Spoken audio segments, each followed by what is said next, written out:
Intellectuals and Race, quote, "The era of multiculturalism might be considered an extension of the liberal era, but it has evolved its own characteristics.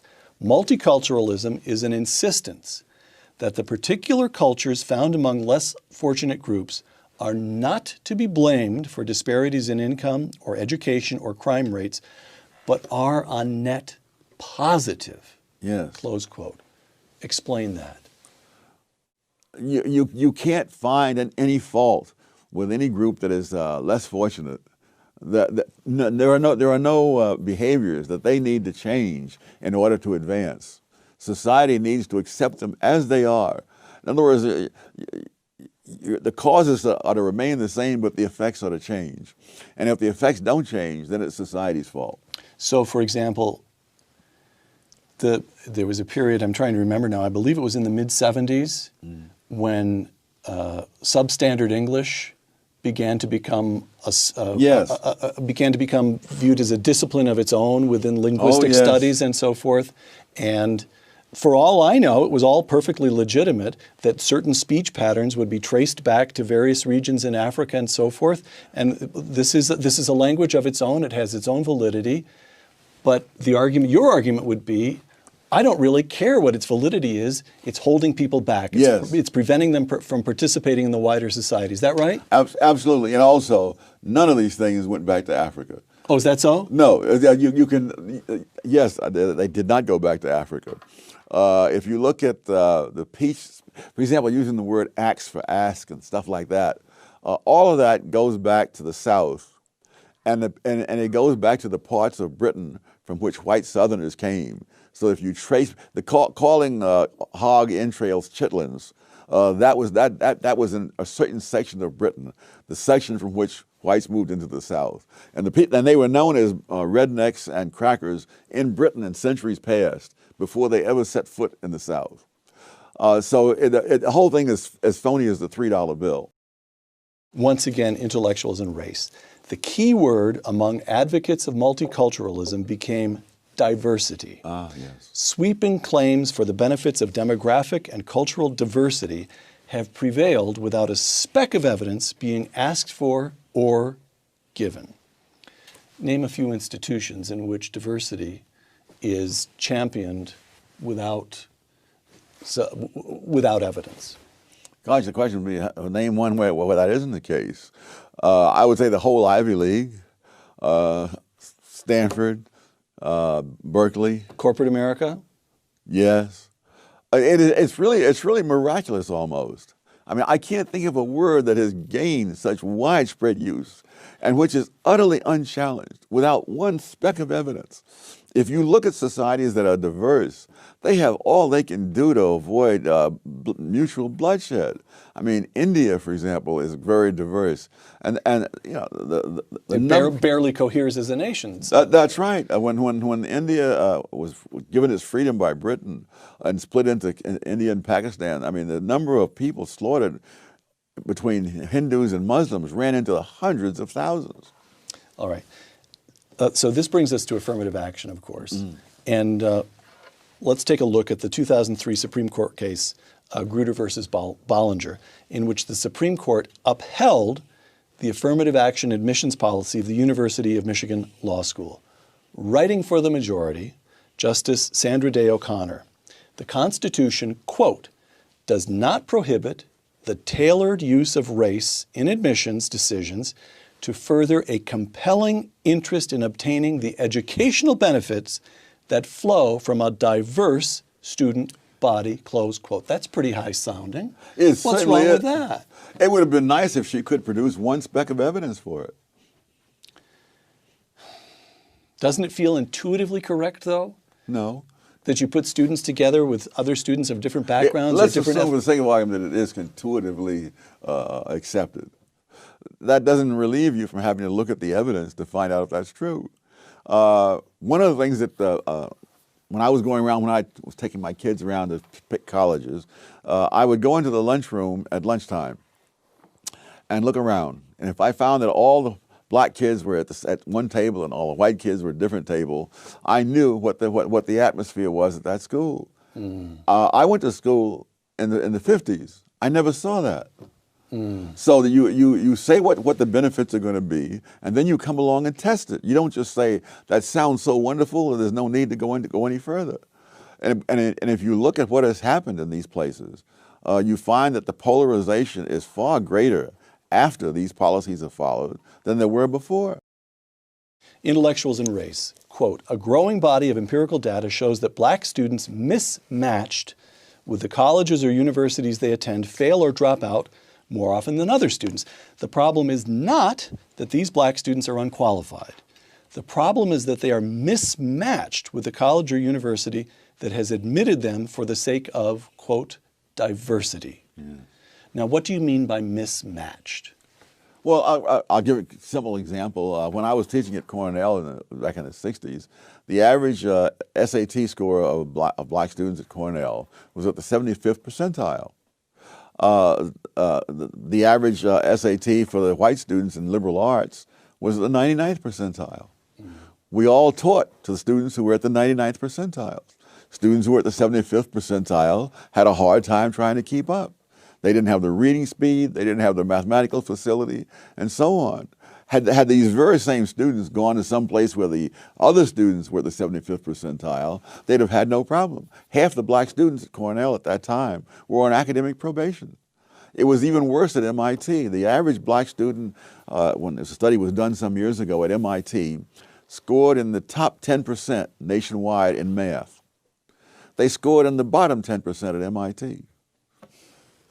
So the point is, there are a lot of very good schools in America where they could have gone and been right in the swim Yes. of elite institutions. Yes. Just not at MIT. That's right.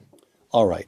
So we've established in Intellectuals and Race, the progressives are obviously culpable. They were racists. They were straightforward racists. Under Woodrow Wilson, you make the point, it was under Woodrow Wilson that certain agencies in the federal government first begin to enforce segregation. Yes, in Washington. So culpability on the part of the progressives. You've just told us that the liberals, by enunciating their views, insisting on them in public again and again and again, set up a kind of intellectual culture that made things worse, Yes. not better. Again, they're at fault. And now you're saying that multiculturalists, if only this example of bringing kids into institutions for which they're ill-qualified, you take bright, hardworking, otherwise perfectly well-qualified students and put them in the wrong institution, and you set them back in life. Yes. And they're culpable as well. They ought to know better. Yes. Intellectuals and Race, quote, the intelligentsia pay no price for being wrong. I think that's the secret of their influence. How's that? If you come up with a lot of wrong ideas and pay a price for it, you're forced to think about it and to change your ways or else get eliminated. But there's no such test. The only test for most intellectuals is whether other intellectuals go along with them. And if they all have a wrong idea, then it becomes invincible. Tom, you're coming pretty close to saying intellectuals aren't very smart.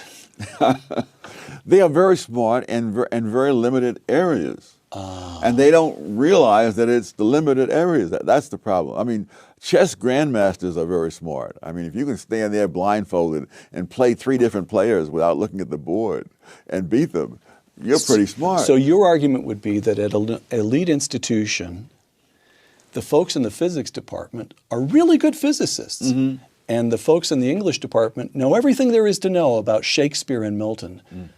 But there's no reason to suppose at all that they've done any work in or studied the evidence on affirmative action or any of the other policies by which they attempt to deal with racial problems in this country. And yet they all, somehow or other, believe the same things about it. Yes. Okay. This is all very disconcerting, Tom, you know. Cosmic justice, intellectuals and race, quote, no individual or group can be blamed for being born into circumstances that lack advantages. But neither can society be automatically assumed to be either the cause or the cure for such disparities. Yeah. Close quote. So what you're arguing is that despite several centuries of slavery, I'm talking now about the African American experience in this country, slavery ends, you've got decades of Jim Crow. You've got policies that have created substandard conditions in one inner city in America after another to this day. Despite all of that, for the African American child born in inner city Detroit tomorrow, it just is what it is. It's nobody's fault that that child is likely to have worse life expectations than the white kid born tomorrow in Greenwich, Connecticut. The ease with which people draw connections between one thing and another is just amazing. I mean, it's like I mean, the average of black kid today, I think, is probably better off, certainly materially, than say Ben Carson was when he was growing up. Ben Carson, the famous surgeon at Johns Hopkins, right, right, who is immensely accomplished in every way. Yes, right. I would say that certainly the black kids who are growing up today have a higher material standard of living than I had. The difference was that the schools were good when I came along. They were especially good in New York at that time, hard as that is to believe. But the kids who grew up in that same place where I lived, they will not get that same education.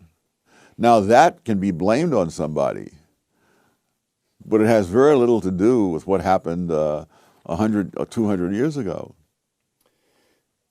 And it's true in other countries. I mean, in Nigeria, for example, there's a tribe, the Igbos, who are living in one of the least fertile parts of Nigeria, who were in fact enslaved in centuries past by other tribes and so on. When the British moved in and set up schools, the Igbos went for the schools. By the time Nigeria became independent, the Igbos had climbed above the other groups that had been ahead of them to begin with. So, but there are all kinds of cross currents of factors. The particular culture, or the particular geography, you run through the whole list of them. You cite, in Intellectuals and Race, you cite an observation by the intelligence expert, IQ scientist James Flynn, that just stopped me cold. After the Second World War, you've got large numbers of American troops remaining in Germany. For that matter, there's still several tens of thousands there today. And both black and white American soldiers had children with German women. And Flynn discovered that those children growing up in Germany showed no IQ differences at all. The black kids and the white kids, the same.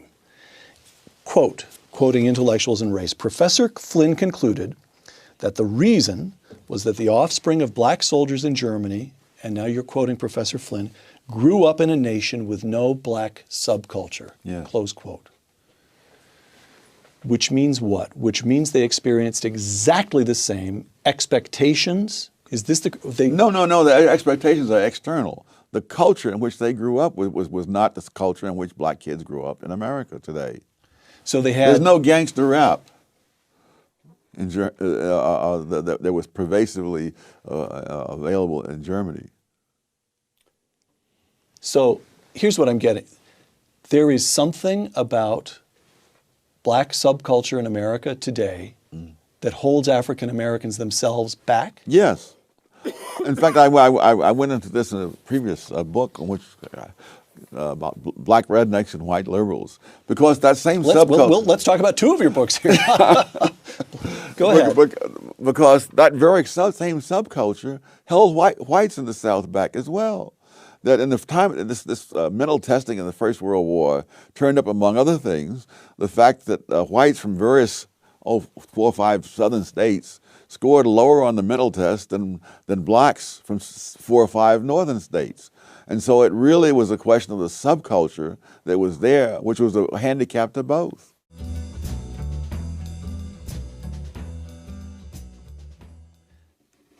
Whose job is it to say, wrong subculture, folks, you're harming yourselves?